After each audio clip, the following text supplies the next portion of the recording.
Leo ni maimamu wangapi wamepewa misikiti na hawastahiki? Leo ni mamudiri wangapi wamepewa marakiz na madaris na hawastahiki? Leo ni mameneja wangapi wamepewa makampuni kuendesha na hawastahiki, kwa da'wa na madai ya kuwa ni jamaa yangu, rafiki yangu.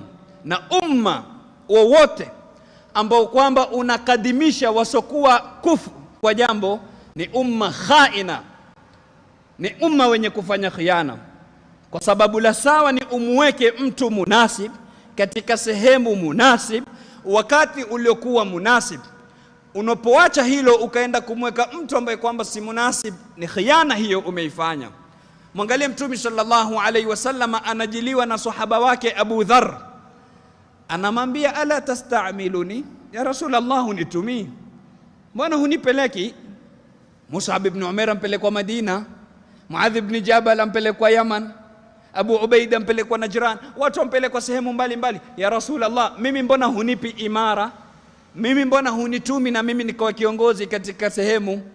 Mtume sallallahu alaihi wasallam amwambia innaka dhaif, Abu Dharr, wewe ni dhaifu.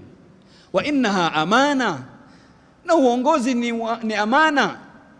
Wa innaha yawma alqiyamati khizyun wa nadama, sema na siku ya kiyama ni khizea na majuto.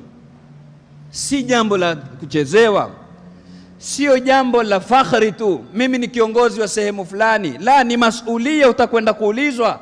Sayyiduna Umar ibn al-Khattab asema lau ta'athara baghlatun fil Iraq la su'ila anha Umar lima lam tumahid laha at-tariq. Asema lau mnyama, azungumzi mwanadamu, asema lau mnyama katika nchi ya Iraq, huko katika mji wa Iraq atateguka njiani, asema nitakwenda kuulizwa Umar, kwa nini hukumtengezea njia mpaka akateguka? Mnyama vipi? Mwanadamu wangapi wanalala nje?